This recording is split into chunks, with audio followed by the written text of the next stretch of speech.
Olá, boa noite. Então, começando a nossa live de hoje, quinta-feira, 20 horas. Então, vamos esperando o pessoal entrar. Olá, Milta. Olá, Andressa. Várias pessoas chegando. Então, bem-vindos.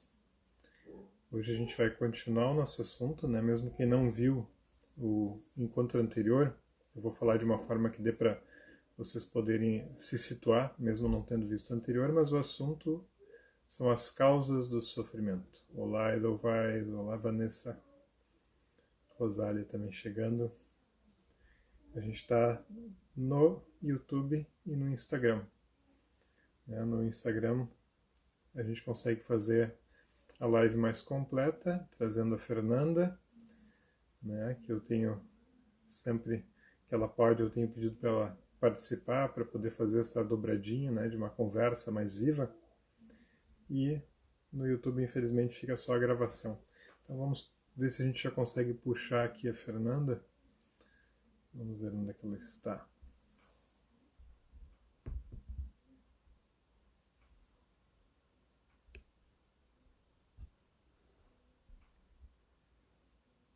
Então, procurando a Fernanda. Acho que ainda não chegou. Então eu vou introduzir o assunto, depois eu dou uma olhadinha aqui para ver se a gente localiza a Fernanda. Pessoal, vocês estão me escutando bem ou está muito baixinho? Ó, tá aqui, a Fernanda apareceu. Vocês... se o som ele tá bom, se vocês estão conseguindo acompanhar bem, ou se eu estou falando muito baixo. Essa hora da noite o som fica mais baixinho, né? A voz está mais cansada. Olá, Fernanda. Oi, Jorge, boa noite. Boa noite a todos. Eu tava comentando, né? Agora, essa hora da noite a voz já fica mais cansada, ainda mais com os filhos e em tempos de pandemia. Verdade. Tudo tranquilo por aí? Tudo tranquilo. E por aí, como é que estão as coisas? Tudo bem, tudo jóia. O Que pessoal bom. está chegando aí. Eu recém comecei, então a gente já estava rapidamente falando, né, um pouquinho sobre o assunto, né, porque na semana anterior eu fiz a live sozinho, né, teria a participação da Uhum. Cris, daí a Fernanda não estaria, mas aí no fim a Cris não pôde. Eu acabei fazendo essa introdução nesse assunto que eu estou começando e que vai até o final do ano, né. Eu comentei com a Fernanda, né, um pouquinho sobre o projeto, né, o pessoal do Sim. Pratique Prana tinha falado a respeito dessa possibilidade de a gente pegar um tema e aprofundar um pouquinho mais. E aí eu peguei um assunto que eu vou dividindo por mês, mas na verdade é o mesmo assunto que vai se desenrolar de diferentes maneiras até dezembro, porque é um assunto muito fundamental para o yoga. E um assunto que eu, na minha opinião, vejo que tem sido pouco abordado. Então, eu acho que é uma ótima oportunidade para a gente olhar um pouco para isso e entender uma coisa que realmente é muito fundamental para o sistema de yoga, né? Para esse sistema de yoga mais clássico, tradicional, que aborda diretamente a questão do autoconhecimento e do Sim. sofrimento humano, né? Então, vamos Aí não para... fica tão solto, né? É, porque acaba, ele consegue aprofundar um pouquinho mais um tema. E, aliás, quem perdeu, né, a live anterior pode verificar ali no próprio IGTV, né? Tem um Instagram, no botãozinho do meio ali, tem primeiro as várias publicações, aí tem um botãozinho do meio que aparece o IGTV, e no IGTV ele tem a gravação das lives anteriores. Então, ontem teve a live onde eu participei como convidado ali no assunto que a Cris trouxe, né? Ontem, quarta-feira. E na semana passada foi a primeira dessa sequência que eu estou fazendo. Então vocês encontram a gravação ali na semana passada do dessa introdução a esse tema amplo que é o tema do sofrimento. Quando a gente olha para isso, né? Eu, por exemplo, eu fui educado em colégio marista, né? Educação católica. E normalmente a gente ouve muito, né? Não só no meu caso, mas muitas pessoas que passam por uma educação cristã têm essa queixa muitas vezes, né? Que se fala muito sobre sofrimento. Aí eu brinco, né, que daí a gente pula para uma outra tradição, assim, bem longe, e chega lá e ouve a mesma coisa. Então não adianta a gente querer fugir, né? A gente só tem que entender profundamente isso. E a gente não está indo na direção de um olhar para o sofrimento para continuar sofrendo. A gente quer poder entender como é que é o funcionamento dele para poder sair, né? Então esse é o ponto. Esse é o Sim. ponto que o yoga vai abordar. Então, Eu também a gente vai. estudei em colégio, tive uma educação católica quando Também. pequena, assim, também. Eu cheguei, Mas não. cheguei a ter corzinho numa época. Ah, é?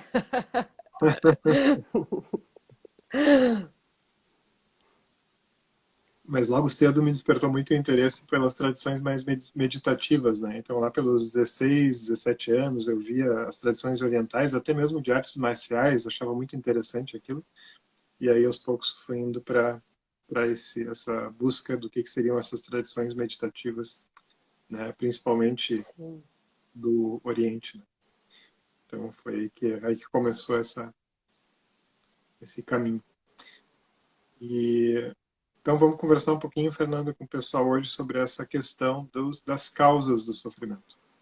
Eu falei rapidamente, né, na live anterior, introduzindo o tema. Esse tema que eu falei na live anterior, que no finalzinho eu fui indo para a questão dos sintomas do sofrimento, ele vai ser detalhadamente abordado em setembro. Aí eu vou pegar cada um desses sintomas e a gente vai trazer um sintoma para cada uma das lives de setembro.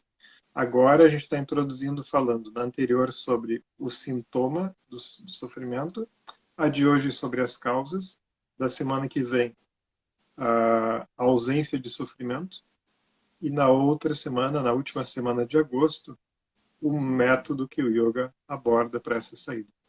Claro que tudo de uma forma, né, pegando leve, né, porque é 1 hora para cada um desses pontos. Imagina só, então a gente vai falar sobre, lá na última semana de agosto, a gente vai falar sobre o método de yoga em 1 hora, né? Então, mas aí depois, no mês de dezembro, né, a gente aborda o método em 4 encontros de forma mais detalhada.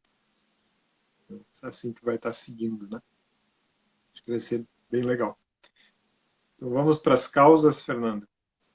Vamos fazer um canto. Vamos para Vamos as fazer o canto. causas, vamos. Vou cantar alguns versos que estão relacionados com esse assunto, tá? Tá, Vou pegar aqui.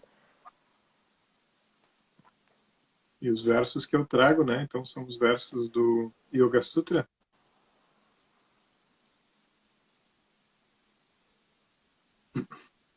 Então, o primeiro verso do Yoga Sutra, né, verso do capítulo 1, o verso que abre, eu vou cantar, e depois eu vou pular mais diretamente para os que estão relativos a esse assunto que vai ser tratado. Atha yoganushāsanam tapaha swadhyaya ishvara pranidhanani kriya yogaha samadhi bhavanarthaha klesha anukaranarthascha avidya asmita raga dvesha abhiniveshaha kleshaha avidya kshetram uttaresham prasupta tanu vichinna udaranam. E não são todos os versos que falam sobre isso, mas são os primeiros versos do capítulo 2 do Yoga Sutra que abordam esse tema. Quando a gente vai se dedicando ao yoga e ao processo também de meditação no yoga, né, que é um dos aspectos mais fundamentais em vários níveis, né? Meditação no yoga não é, já comentei muitas vezes aqui, né, e gosto de repetir, meditação no yoga não é esvaziar a mente. Meditação no yoga é um sistema um pouco diferente do que muitas vezes as pessoas conhecem, e ele sempre tem um objeto de meditação. E dentre os grandes objetos de meditação está o conhecimento sobre o ser humano, né, o mais fundamental de todos. E a gente vai olhar então para o processo de meditação através de muito estudo, através de muita reflexão e sempre vinculando com a nossa experiência, né? Então, trazendo um vínculo entre um estudo, um conhecimento que vem da tradição de yoga sobre o que é o ser humano e as experiências que a gente tem acumuladas no dia a dia. E aí, com esse confronto dessa sabedoria e dessa experiência, a gente então vai procurando desenvolver uma discriminação sensível, né, a respeito da realidade. Então, a meditação vai nessa direção. Quando a gente está estudando, portanto, como a gente está fazendo aqui, eu estou fazendo uma forma de estudo, né? Aqui trazendo esses assuntos. Isso vai ser o combustível para o processo de meditação. Seja quando a gente está fazendo uma reflexão inicial sobre o assunto, a gente já pode dizer que isso é um início de meditação, seja quando a gente leva isso para um momento mais formal, onde a gente investiga e sensibiliza. Então, isso é um bom assunto para em algum momento também olhar, né? Olhar em, talvez um outro momento ano que vem, né? A gente pode conversar também um pouquinho sobre meditação. Né? A meditação é uma coisa assim como a prática de asana, que é algo que deve ser construído de uma forma diferente para cada pessoa. Meditação também é algo que a gente vai ter que oferecer para um praticante através do atendimento individual, vendo o que realmente é adequado e necessário naquele momento, né? Então, tem vários aspectos aí para serem entendidos. Mas, então, hoje, causas do sofrimento. E lembrando, então, que quando a gente olhou para os sintomas, e a gente trouxe aqueles pontos, né, relacionados com o corpo, relacionado com a respiração, relacionado com o estado mental. Quando a gente falou sobre o corpo, a gente falou, então, que um sintoma, né, que está relacionado ao sofrimento no corpo é toda essa inquietude física. Esse estado onde a gente não consegue ficar tranquilo, quieto, com bem-estar. Né? Então a gente para, mas logo, logo vem aquela inquietude que dá aquele desconforto que parece que a gente tem que sair correndo. A gente não consegue ter bem-estar em nós mesmos. Também com relação à respiração, isso aparece. A respiração aparece através de padrões perturbados de respiração, respiração muito curta, né? Uma respiração sem um ritmo estável, uma respiração também superficial, né? Ou seja, então tem várias possibilidades, ou uma respiração só no peito, ou só no abdômen, né? Que são respirações mais parciais. Então, de várias formas isso aparece. E também o nosso sofrimento emocional, né? O pessimismo, o sofrimento emocional, que aparecem também mostrando a presença desse problema. E quais são as causas? Né? Então, eu falei rapidamente um pouquinho sobre isso e a gente vai entrar um pouco mais a fundo hoje. Né? A gente tem como... Normalmente a gente olha para o sofrimento pensando assim, foi tal pessoa que me fez sofrer. Ou foi tal circunstância que me fez sofrer. O yoga ele vai ir um pouquinho mais longe e vai dizer, olha, tudo bem, a gente se sente mal com coisas que ocorrem, a gente se sente mal com algum comentário de alguma pessoa, ou alguma ação específica de alguma pessoa, a gente se sente mal por causa do clima, mas isso não significa que necessariamente aquele sofrimento ele vai se instalar em nós e continuar nos perturbando, né? O que faz com que o sofrimento seja eternizado são causas internas. Então, é esse ponto que o yoga vai olhar e ele vai tentar nos ajudar a desenraizar, a arrancar essas causas internas, fazendo com que a gente possa ter uma experiência de felicidade, uma experiência de liberdade no lugar dessa sensação de aprisionamento. Então, aí que entra a ideia das causas internas do sofrimento. Jorge, eu queria começar te perguntando, né, assim que o pessoal também começar a perguntar, a gente traz as perguntas aqui pelo Instagram. Quando a gente fala de causa, né, a gente fala também da mistura. Não sei se você chegou a falar isso, de Samyoga, né? Que a gente Não foi nesse acaba ponto. que a gente acaba se misturando, né? A gente acaba se misturando as pessoas, aos sentimentos, as coisas, até a nossa própria, né, noção de eu. Eu queria que você falasse um pouquinho mais sobre isso e, e explicasse, porque eu vejo que a gente fala muito de um discernimento, né, em relação a a quem somos, o discernimento em relação a toda essa mistura, e esse, vamos dizer assim, seria um dos pontos que o yoga vem tratando para auxiliar nessas causas do sofrimento. Então eu vejo assim, a gente tem esse sofrimento macro da ignorância realmente de saber quem somos, a nossa verdadeira natureza, né? Não falei nada disso ainda. Ah, Nem tá. entrei nesse assunto, porque hoje é o assunto reto, hoje é o assunto das causas, né?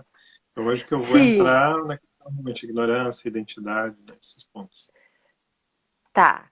Mas a gente acaba, eu acho que um dos grandes aspectos que a gente acaba, vamos dizer assim, se apegando às causas é porque a gente se mistura, né? A gente se mistura as pessoas, as relações, como que isso acontece e Uhum. como conseguir identificar isso nas nossas pequenas ações diárias, né? Para depois ir para um aspecto mais profundo, assim. Não sei se cabe essa Uhum. pergunta agora, né? Tá. Mas Acho que eu vou pegar mais o gancho desse assunto que tu trouxe para realmente começar a explicar esses pontos devagarinho, porque senão acho que vai ficar muita coisa. Então vamos tentar pegar assim, né, que foi que a Fernanda colocou, essa questão da ignorância, né? Por quê? Porque a ignorância é o primeiro ponto, né, a primeira causa do sofrimento. Essas causas elas vão se dividir em cinco, né? Mas todas elas têm como raiz a existência da ignorância, né? E isso é um ponto bem interessante, por quê? Porque quando a gente olha para isso, a gente diz assim, ó, a gente pensa em ignorância, normalmente a gente pensa apontando a ignorância do outro, né? Você, olha só que ignorante, olha que o que essa pessoa fez, né?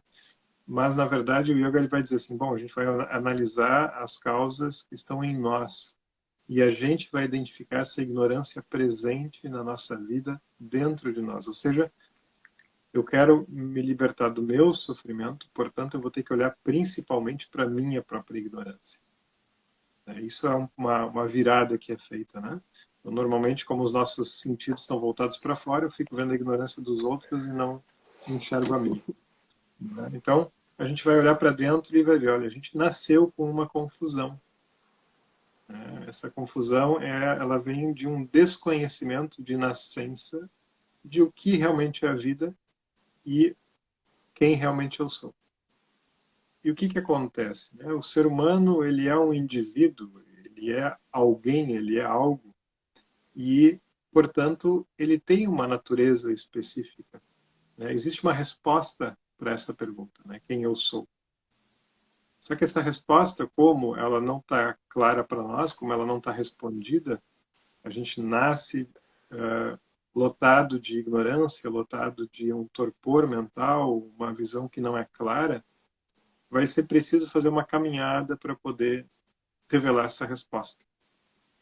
Então, quando eu digo a ignorância é a causa do sofrimento, essa ignorância é uma ignorância a respeito de quem eu sou e também é possível se dizer a respeito de qual é o propósito da vida, o que é a vida.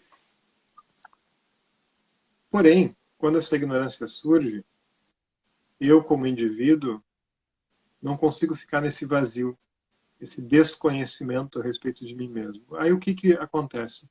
Eu vou me agarrar na primeira experiência que vier e vou tomar aquilo como sendo o meu eixo, o meu centro, né? Vou pegar um exemplo assim, né? Digamos que uma das primeiras experiências, quando a gente nasce, seja uma experiência de um ambiente à volta muito perturbador, né? Aquela perturbação, aquele tipo de ambiente, vai se tornar a minha sensação do que é a realidade. Então, ou seja, eu vou sentir o mundo como sendo essa perturbação. A perturbação vai ser essa experiência básica, eu me identifico com aquilo, eu me estabeleço naquela experiência e eu considero então que aquilo é o normal.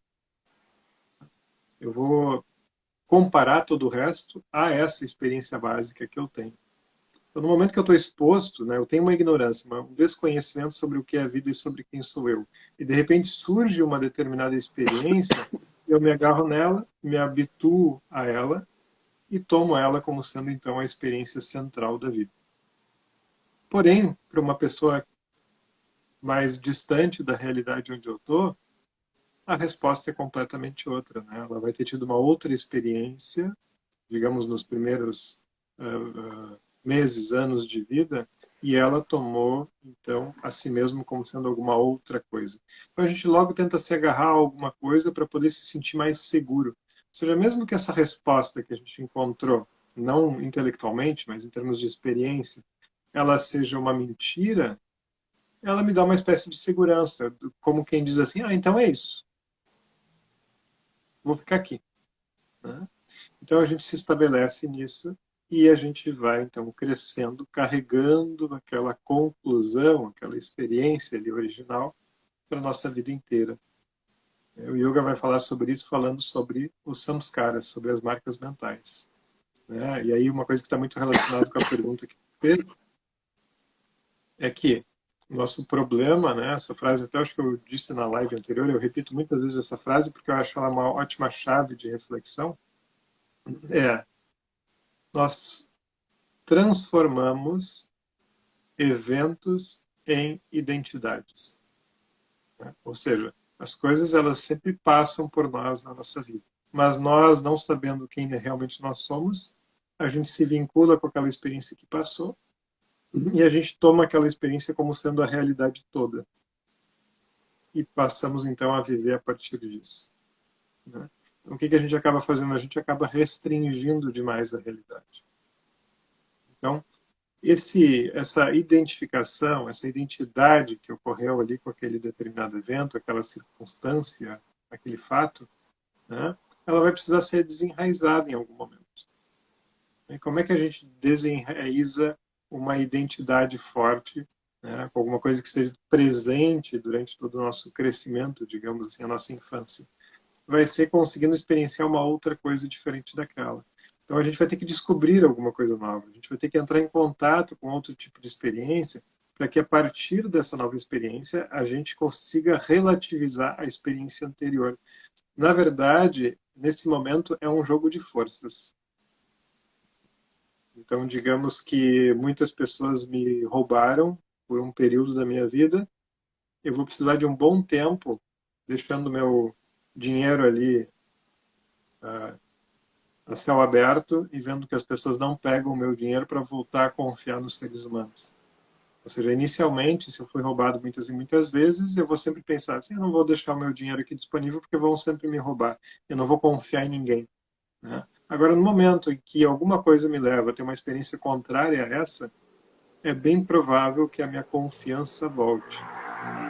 Ou seja, pelo menos eu relativize, né, essa minha crença inicial, onde eu achava que nenhuma pessoa era digna de confiança. Agora eu começo a olhar assim, não, algumas pessoas são dignas de confiança.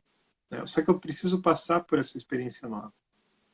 A maioria dessas crenças que a gente tem, dessas confusões, desses enganos, nós não estamos conscientes a respeito delas. É alguma coisa que tem lá como base de crença a respeito do mundo. A gente nem se dá conta dessas crenças, a gente apenas enxerga através delas. Né? Então, a ignorância é a base de todo problema. Ou seja, eu não conhecendo a mim mesmo, eu me agarro nas várias experiências e coloco aquilo como sendo o central da minha vida. Então, e da ignorância o que surge, portanto, né, seguindo essa reflexão que eu estou fazendo, da ignorância surge a identidade. Ou seja, eu me fixo em alguma identidade errônea e não naquilo que eu realmente sou, de fato. Me fixando numa identidade errônea, né, digamos assim, eu penso que sou a Fernanda, fazendo uma brincadeira com a história, eu penso que sou a Fernanda. Quando eu penso que eu sou a Fernanda, o que vai acontecer? Né? Vão surgir vários enganos, porque eu não tenho a mesma personalidade da Fernanda, eu não gosto da mesma coisa sempre que a Fernanda gosta. Né? A gente tem diferenças, né? Nós temos uma experiência, uma base, uma história pessoal diferenciada. Se eu começo a me misturar com a Fernanda, eu vou começar a me trair. Né? Eu vou começar a seguir impulsos da Fernanda, seguir desejos da Fernanda, seguir os medos da Fernanda, mas isso não é a minha realidade. Então, quando eu saio de mim mesmo, me instalo numa outra realidade que não é minha, eu fico no lugar errado. E quando eu estou no lugar errado, surge sofrimento. Né? É a mesma coisa que a gente pegar um parafuso e pegar uma porca que não é daquele parafuso. Eu vou começar a fazer força e aquilo vai estragar o parafuso e a porca. Né? Um não foi construído para o outro. Eu tenho que encontrar realmente o que são essas duas, o que é essa porca e esse parafuso que se encaixam. Né? Então, eu tenho que saber realmente qual é o meu lugar. Né? Para mim poder saber qual é o meu lugar no mundo, eu tenho que me conhecer, eu tenho que saber quem eu sou. Eu não posso adotar um lugar que é o lugar de uma outra pessoa. Então, eu tenho que me conhecer. esse me conhecer não é só algo que às vezes a gente vê ocorrendo, que é uma percepção, o que eu sou a nível espiritual. Não, não é isso. É desde o início, até mesmo o que eu sou enquanto corpo. Eu tenho que saber o que meu corpo é capaz de fazer, o que ele não é capaz de fazer, para que eu possa respeitar o meu corpo, né? Para que eu possa fazer aquilo que faz bem para ele, né? Para que eu possa evitar aquilo que vai causar dano para ele. Então, eu tenho que conhecer o meu corpo. Eu não posso fazer alguma coisa porque a pessoa do meu lado está fazendo e eu quero poder fazer igual. Eu tenho que verificar se o meu corpo é capaz de fazer isso, né? Mesma coisa com relação às questões emocionais, com relação à minha realização profissional, né? Tudo isso vai entrar dentro desse processo de autoconhecimento. Eu tenho que olhar com atenção para mim, desenvolver uma sensibilidade com relação a mim mesmo, para saber o que vai me realizar na minha vida, para saber com o que eu quero me conectar e o que tem a ver com a minha natureza emocional também.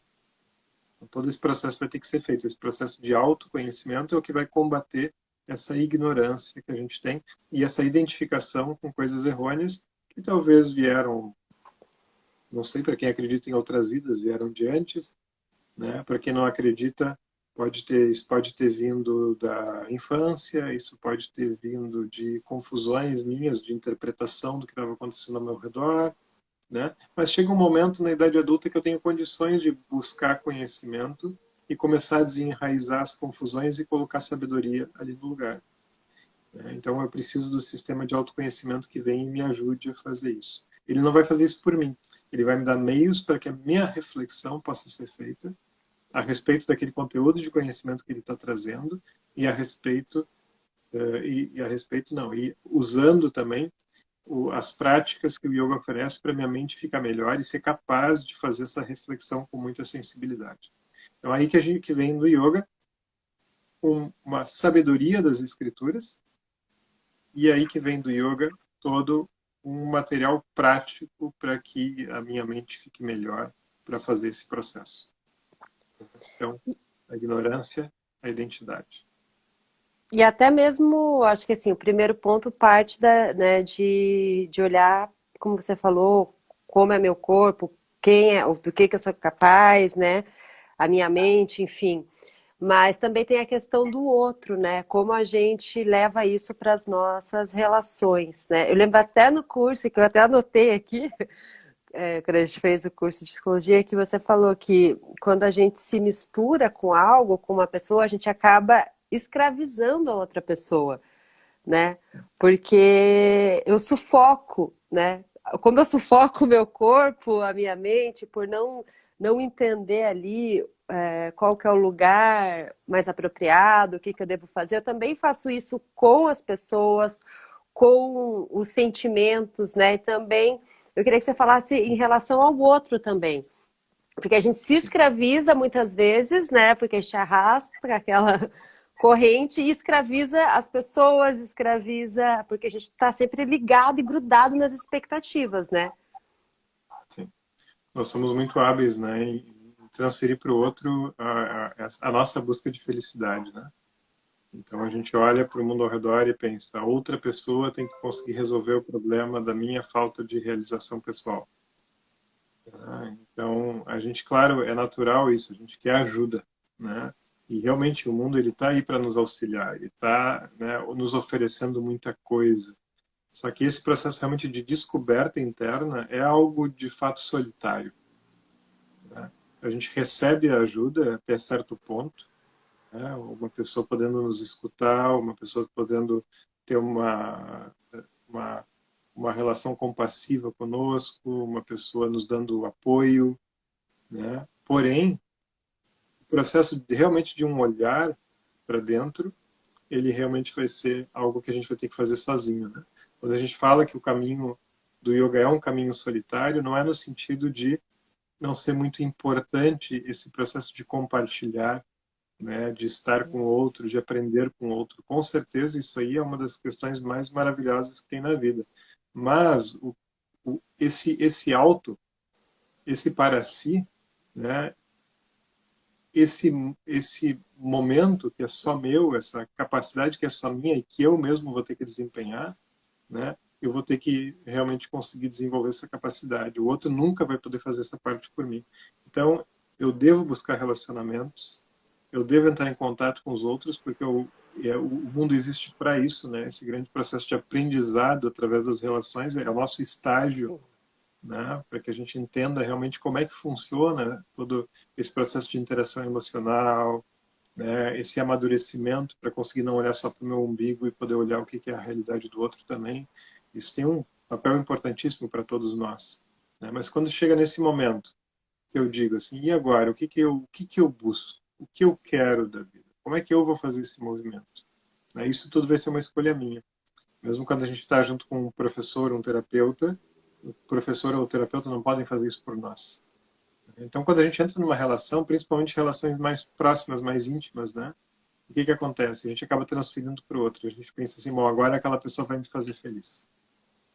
Né? E como jamais uma pessoa consegue fazer o outro feliz, né? Porque justamente a gente está entendendo aqui que as causas do sofrimento não são as causas realmente de eternização do sofrimento, elas não vêm da outra pessoa, elas vêm de mim mesmo. Eu começo a me frustrar, né? E aí eu começo a reclamar da vida.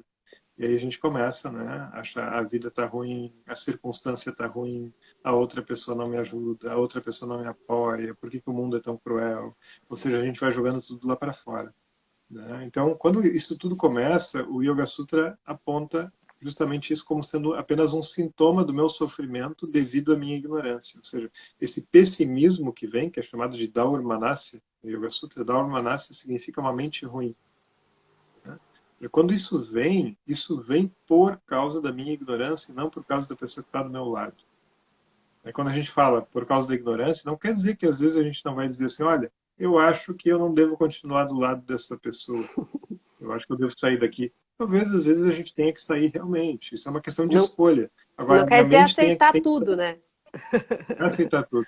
Mas a minha Né? mente tem que estar melhor, até mesmo para que eu mesmo me responsabilize pelas minhas escolhas. Ou seja, se eu estou Sim. do lado de alguém, é porque eu escolhi estar do lado de alguém. Né? Alguma coisa eu ganhei com aquilo. Portanto, eu resolvi continuar ali. Né? Então, se eu resolvi continuar ali porque eu acho que eu tenho alguma vantagem estando ali, então que eu saiba como lidar melhor com aquela relação, que eu aprenda. Né? Não é fácil, toda relação exige esforço, né? Exige maturidade, mas eu devo encarar aquilo. Né? Então, quando eu vou para as relações, surge muito essa projeção, né, que a gente fala, né? Eu penso assim, agora aquela pessoa vai me fazer feliz. Normalmente a gente joga para fora a nossa felicidade. Ah, quando eu conseguir tal emprego, eu vou então ser feliz. Quando eu ganhar tanto por mês, eu vou então ser feliz. Né? Se eu conseguir namorar aquela pessoa, eu vou então ser feliz.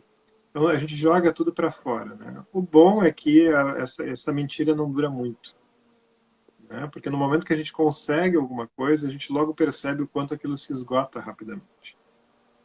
Né? Ou seja, a nossa vida espera-se que tenha 80, 90, 100 anos, né? E não tem nada que a gente conquistou e continuou durante todo esse período dando continuamente felicidade e satisfação para nós. Logo, logo aquilo gasta, logo, logo aquilo não tem mais graça, logo, logo aquilo quebra e a gente tem que estar correndo atrás da próxima coisa para nos dar felicidade. Né? Então, a única coisa que realmente sustenta um estado de felicidade é esse conhecimento sobre mim mesmo. Por quê? Eu sou aquele que estou o tempo inteiro comigo. Todas as outras coisas passam por mim. Né? Então, essa felicidade ela tem que vir desse eixo.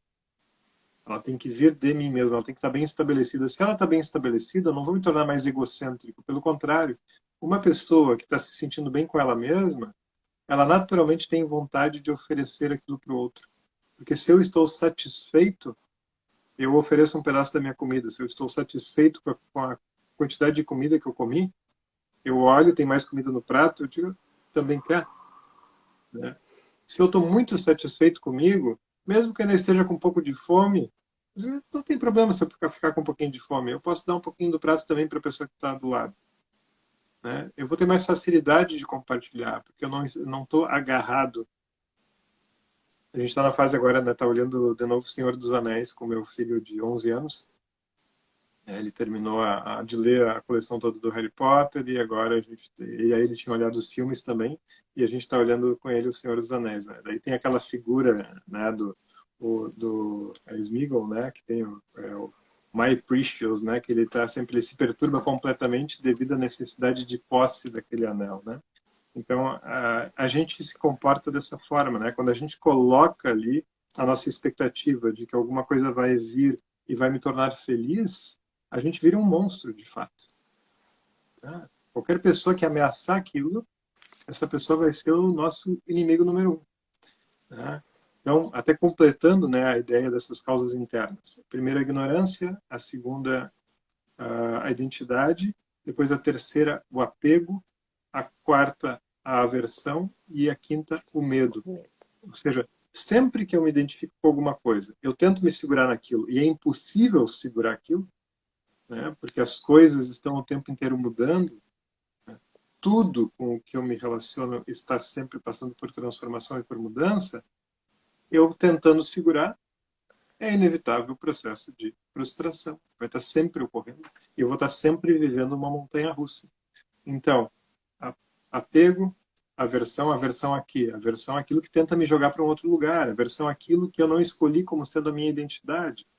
Né? Ou seja, aquilo ameaça a minha estabilidade, ameaça o meu bem-estar e ameaça o tempo inteiro. E aí o medo. E o medo ele vira uma constante para nós. A gente está sempre com medo. Né? Então, e não é algo assim, vem às vezes uma ignorância, às vezes surge uma identidade. Não, isso está na nossa estrutura mais básica. Isso não foi desenraizado. Vai precisar ser feito um trabalho contínuo, de longo prazo, para ir conseguindo enfraquecer isso e, no lugar de medo, vir segurança, tranquilidade, satisfação. Quanto mais eu estou no momento presente, satisfeito, quanto mais tem um contentamento real, o que acontece? Eu não preciso do que vem depois. Agora eu me sinto inteiro. Agora eu me sinto satisfeito. Então eu não tenho medo do que vai acontecer depois, porque eu não estou dependendo daquela circunstância específica. Então quando eu consigo me centrar, no yoga a gente fala, né, centrar no próprio coração, né, eu me estabelecer no meu próprio coração. O que é o coração? O coração é aquilo que é mais central, aquilo que está mais lá dentro, né? Então o Desikachara ele traz uma imagem falando sobre a roda de uma carruagem. Né? O que acontece? Se a gente se estabelece na extremidade, a gente está sempre fazendo isso aqui, né? Subindo e descendo. Se a gente consegue vir para o eixo, para o meio, por mais que a carruagem esteja andando, eu estou sempre estável naquele mesmo lugar. Enquanto o que está do lado mais externo está sempre se batendo e rodando, subindo e descendo, aquele eixo, né?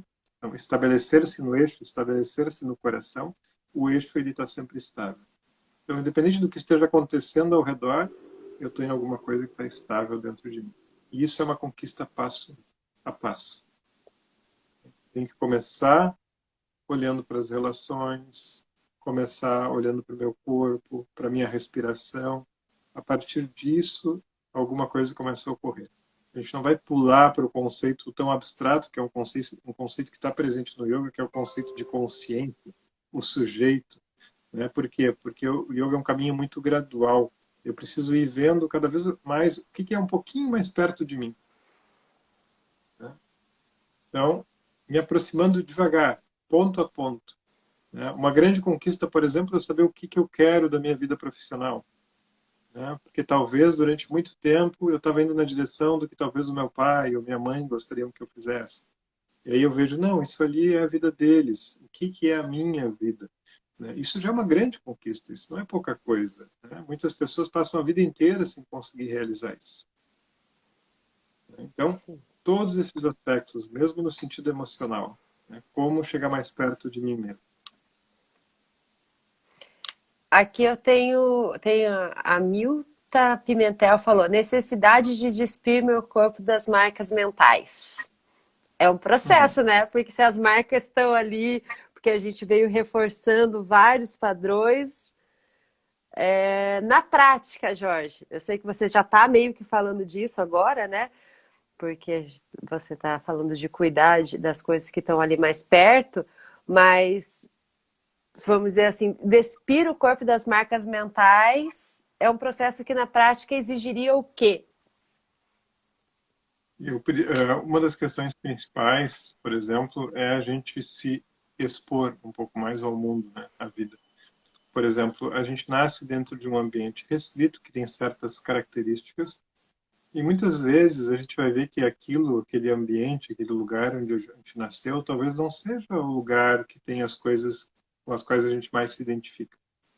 E a gente nasceu para poder descobrir o mundo, poder descobrir essa diversidade, essa riqueza de coisas que existem no mundo. Então, a gente poder se dar esse direito, né, de fazer o nosso movimento, de descobrir o que é isso que está ao nosso redor.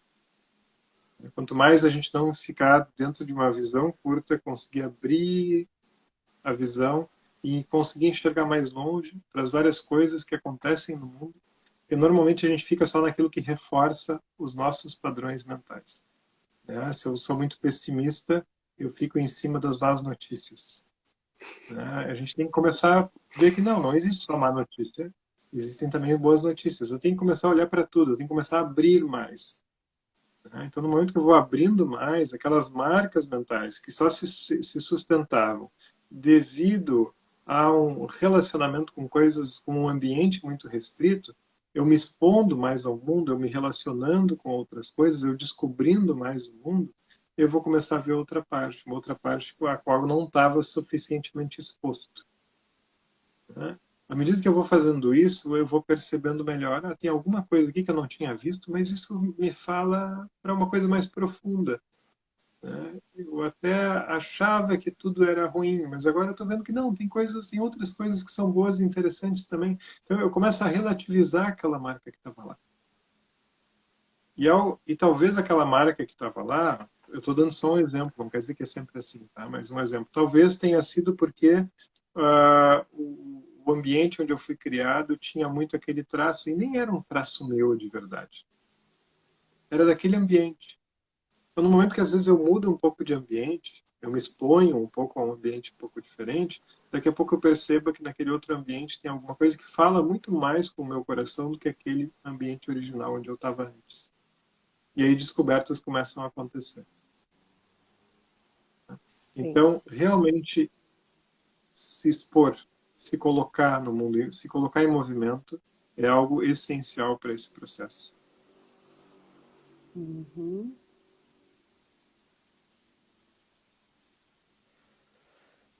Depois ela colocou aqui: o isolamento é um movimento necessário nessa busca de entender minha verdadeira natureza. Desculpe, não, acho que eu não consegui entender bem. É a mesma pessoa, a Milta Pimentel, ela fez um comentário: isolamento é um movimento necessário nessa busca de entender minha verdadeira natureza. Foi um comentário, não foi uma pergunta, mas eu gostaria que você comentasse esse Sim. comentário. Tem dois lados para isso, né? Por exemplo, vamos pegar essa ideia de isolamento no sentido de isolamento agora é obrigatório quase, né? Vamos pegar isolamento no sentido de meditação, né? No sentido de meditação, por exemplo, eu ficar comigo mesmo, né? O eu ficar comigo mesmo, ele tem alguns papéis no meio desse processo, que é o quê?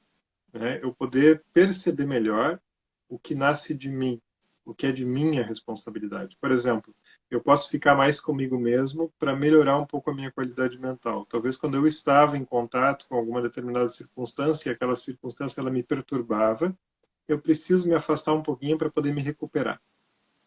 Isso é um ponto. Ou seja, eu estou muito vinculado a uma determinada situação, aquela situação não está sendo boa para mim, e eu me afasto um pouquinho para poder fazer essa recuperação. Então, muitas vezes, quando a gente fala sobre prática de asana, sobre prática respiratória, ou alguma coisa que me pacifique, que me acalme, a gente está falando sobre isso. Se proteger um pouquinho de um ambiente que me causa mal. Agora, essa parte, e também todo um outro processo depois também mais profundo de meditação e de autoconhecimento no sentido do treino da meditação. Mas o yoga ele vai dizer assim, o relacionamento, o estar com coisas que são positivas e que tem a ver com a minha busca, isso é extremamente importante. Então não é só me isolar de algo que me faz mal para conseguir me recuperar um pouco, mas é também se aproximar daquilo que é novo, fazer novas descobertas. Isso é muito importante. A gente precisa fazer esse movimento. O yoga ele não é um processo principalmente de negação. Tanto o Desikachar insistia muito nessa questão, nessa compreensão sobre as marcas mentais. Ele dizia, uma marca mental a gente consegue enfraquecer fortalecendo uma outra. E isso é uma ideia que está muito apresentada dentro do Yoga Sutra, dentro do conhecimento de yoga. A gente tem que conseguir fazer esse movimento, como eu falei, de encontrar outras coisas para abrir a nossa percepção, abrir as nossas experiências. A partir daquilo, a gente vai começar a ver o seguinte, e talvez, mesmo vendo o novo, a minha mente ainda está muito aprisionada no velho. Ou seja, não é só assim, ah, que legal, vi o novo, agora eu consigo ser este novo. Ainda não, porque eu tenho, as marcas, elas se grudam na gente. São que nem piche, né? Asfalto. Elas grudam, é difícil de tirar. Então, também como outras coisas que a gente pisa, às vezes, na rua, assim, também é chato de tirar depois. Né? Então, assim, essas marcas, elas ficam grudadas, né? A gente está habituado, a gente fica marcado, moldado por aquilo.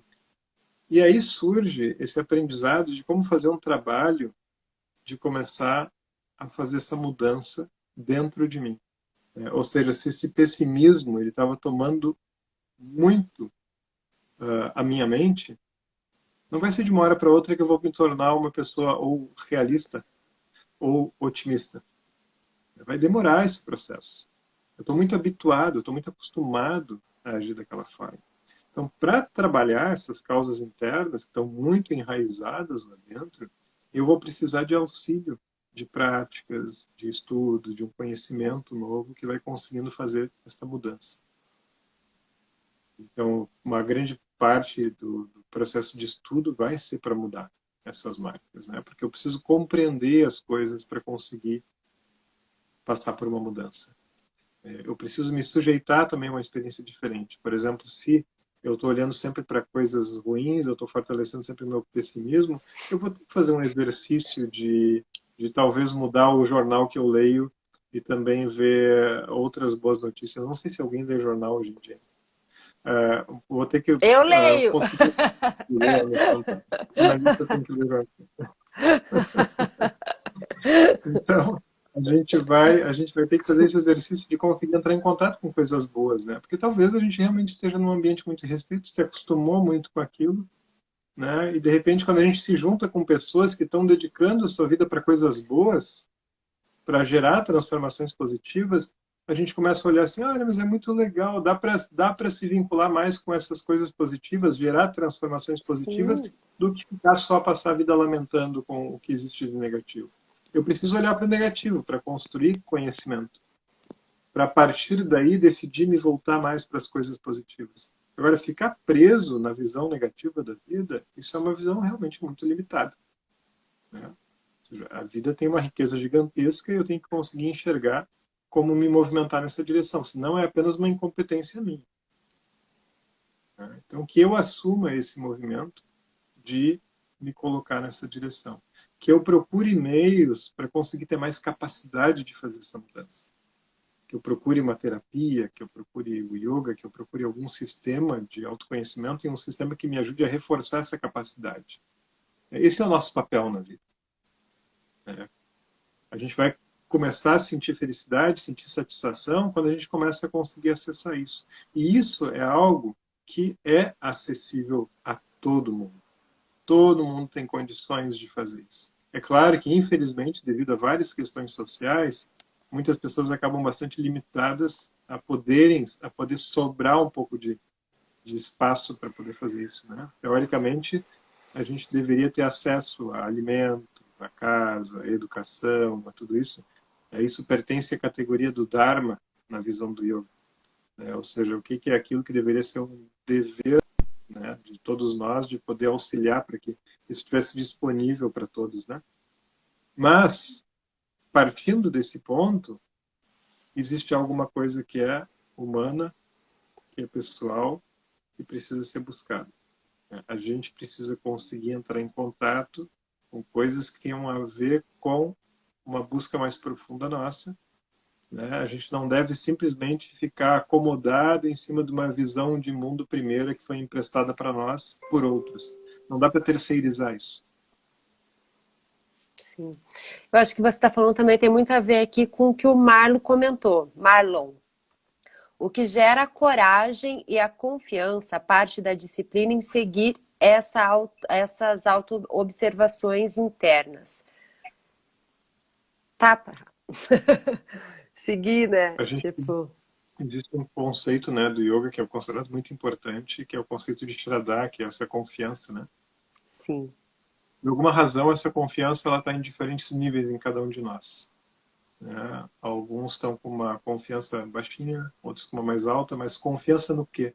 Confiança de que é possível, de que é alguma coisa que eu tenho condições de achar, né? Eu tenho condições de me encontrar, eu tenho condições de ser feliz, né? Essa confiança ela está em diferentes graus em nós por algumas circunstâncias que são abordadas aí no Yoga Sutra também mais adiante.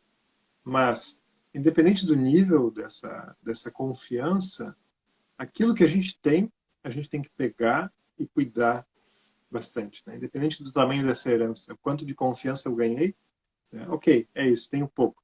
Cuida dessa pouca confiança e nutre bastante ela. A confiança, por exemplo, de que é possível transformar marcas, ela é importantíssima para o próximo passo, para que um esforço seja colocado nessa direção.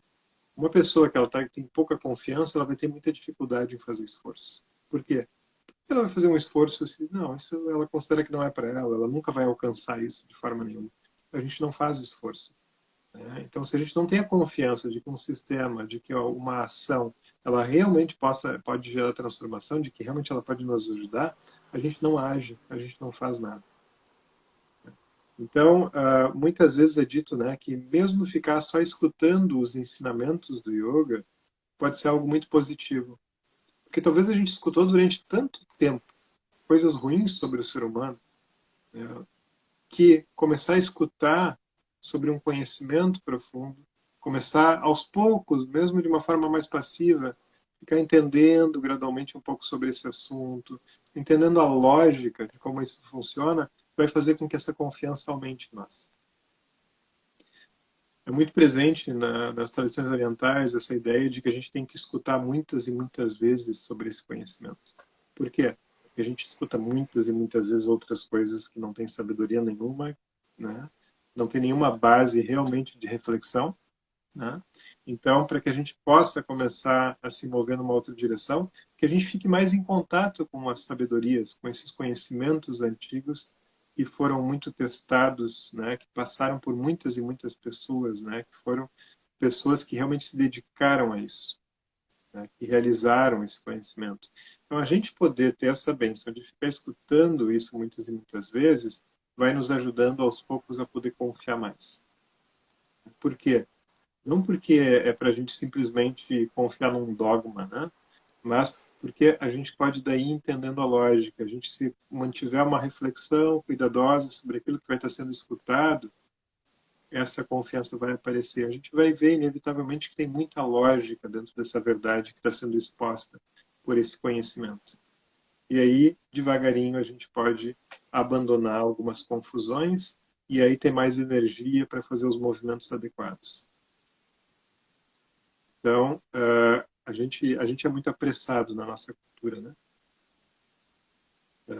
Por exemplo, nos meus 26 anos de yoga, né, que eu comecei ali por 94, né, eu vejo assim que lá no início a minha sensação era que se eu tivesse uma prática intensa, se eu estudasse muito, uma transformação rápida ia ocorrer, né, e eu me tornaria uma pessoa mais sábia, né? E eu sempre digo, né, que a maior conquista em 26 anos não é essa. A maior conquista nos 26 anos é a humildade, né? Agora, essa humildade, isso que faz com que a gente se sinta mais próximo da outra pessoa e não mais sábio do que outra, essa é a maior sabedoria para nós. A gente, aos poucos, vai ter que começar a perceber o quanto nós somos iguais, o quanto nós estamos muito mais conectados do que a gente pensa, e isso nos traz muita paz. O quanto não tem tanto esforço assim a ser feito para mudar alguma coisa. E falta é compreensão para nós. Então, quando a gente vai escutando, e por isso eu sempre tive esse desejo de ficar muito próximo dos professores, né? Mesmo em caminhos anteriores ao yoga que eu fiz, né? Eu sempre procurei ficar perto de professores. Porque eu sabia da minha confusão, eu sei da minha confusão, graças a Deus, né? E tento, então, estar mais próximo para mim poder estar olhando melhor para aquilo, para poder estar vendo aquilo muitas e muitas vezes, né? Para que aquilo vá gerando gradualmente uma mudança. É claro, a gente vai ter que procurar pessoas que tenham uma tradição muito bem alicerçada, algo de verdade, né? Não é alguma coisa inventada. Hoje em dia está cheio de gente aí se dizendo iluminado, né? Isso não é papo de tradição, de linhagem realmente de yoga ou de qualquer, né? Isso são as modas que vêm e as pessoas querendo se vender, né? Então, eu estou falando realmente não de uma pessoa, eu estou falando de sistemas antigos de conhecimento, né? Que têm tradições, que têm linhagens dedicadas a isso, né? A gente poder acessar um pouco disso, poder escutar muitas e muitas vezes, fazer esforços nessa direção, vai dar muito mais benefício para nós do que a gente ficar fazendo pequenos esforços relacionados com cursinhos de fim de semana, com práticas que parecem milagrosas e rápidas, né? O benefício mesmo vem ao longo de 10, 15, 20, 30, 40 anos. E esses benefícios são benefícios que a gente realmente sente o efeito, né? Só que no início a gente é muito apressado, né? A gente quer alguma coisa no fim de semana. A gente quer alguma coisa muito rápida. Então, agora, Sim. como a gente está reconhecendo aqui que as causas do sofrimento, né, todas elas estão alicerçadas na falta de sabedoria, é o conhecimento, é a sabedoria que vai ter que se instalar para resolver isso. Né? O que vai resolver isso não é um milagre de fim de semana, não é um cursinho rápido, não é uma prática, uma técnica nova, né? É um processo muito bem alicerçado que vai me conduzindo, vai me ajudando através do meu esforço, né? Ele vai apenas estar me auxiliando como ordenar aquilo, para que através do meu contato com isso, da minha reflexão, do meu esforço, eu vá podendo internalizar e entender aquilo mais profundamente e experienciar isso. Isso é meditação. Eu poder experienciar essa compreensão por mim mesmo, né? Então, esse é o caminho. O que mais a gente encontra de dificuldade hoje em dia é a nossa pressa. Quando eu falo que o curso de formação que eu dou, que é um curso introdutório, é um começo, não existe curso de formação de yoga que nos forma professores. Não é isso. Agora, o curso de formação que eu dou para tentar organizar inicialmente esse conhecimento dura 3 anos.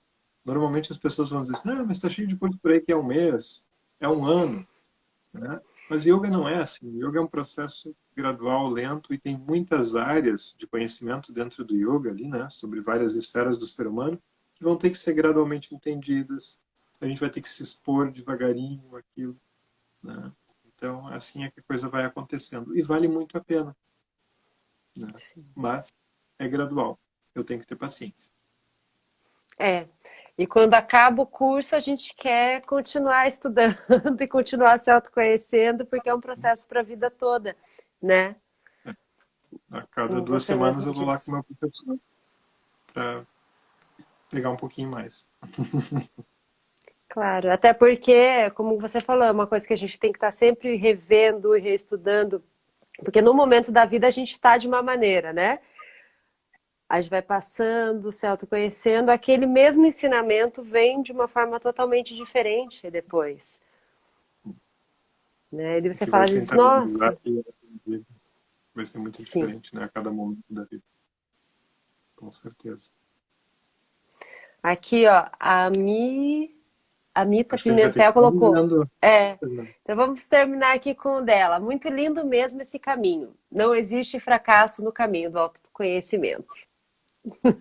A Milton colocou, né, a frase da Bhagavad Gita, né, que é uma frase muito linda Uhum, relacionada a isso, sim, que nesse caminho, né, de conhecimento não existe fracasso e sucesso. Fracasso e sucesso pertencem às outras coisas e é aquilo que gera essa montanha-russa. sim. Muito obrigado, Fernanda. Obrigada a Muito obrigado, você. pessoal. Então, Obrigada, gente.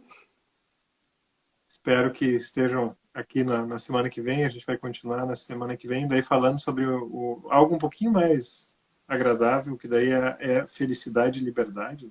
porque daí é o que a gente quer buscar com alguém por essas causas, né? Então, na semana que vem vai ser o assunto e a gente continua. Então tá bom. Ok? Obrigada, Jorge. Obrigada a Boa todos. Boa noite, Fernanda. noite. Boa Boa noite, noite. pessoal. Até mais. Até mais.